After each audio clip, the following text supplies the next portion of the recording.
अध्यक्ष महोदय, संत्रा पिकावरती मोठ्या प्रमाणावर रोगाचा प्रादुर्भाव झालाय आणि संत्रा पीक हे महाराष्ट्रात मोठ्या प्रमाणावर घेतलं जातं।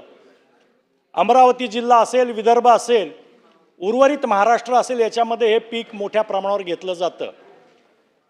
परंतु आज उत्तर दिलेलं आहे, त्या उत्तरामध्ये प्रश्न विचारलेत एक आणि उत्तर दिलंय भलतंच।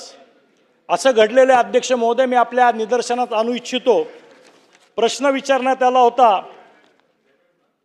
राज्यात संत्र्याचं उत्पादन या जिल्ह्यात इतकं हेक्टर होतं, त्या जिल्ह्यात इतकं होतं। त्याच्यावर असं उत्तर दिलंय की हे अंशतः खरे आहे। जर लागवड झाली तर अंशतः कशी असेल, ती खरीच असली पाहिजे।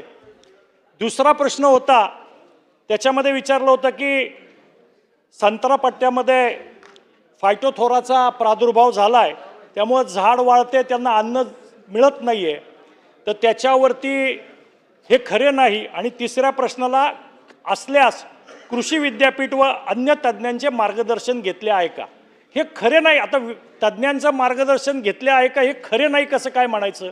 त्यामुळे उत्तर देताना दुसऱ्याचं खरे नाही, तिसऱ्याचं नाही घेतलं असं दिलं पाहिजे। अध्यक्ष महोदय, त्याच्याच खाली असं लिहिलं आहे की सन 2024-25 या वर्षामध्ये फायटोथोरा या रोगाचा प्रादुर्भाव आर्थिक नुकसान पातळीच्या वर झाला असल्याचे आढळून आलेले नाही। झाड वाढत असल्याचे व संत्रा उत्पादक शेतकऱ्यांना आर्थिक अडचणींना सामोरं जात लागते अशी कुठलीही तक्रार प्राप्त झालेली नाही। सगळे शेतकरी सांगतायत, त्याचे फोटो मीडियामध्ये पेपरमध्ये छापून येत आहेत की झाडांना लागण झालेली आहे, 40% बागांचं नुकसान झालेलं आहे।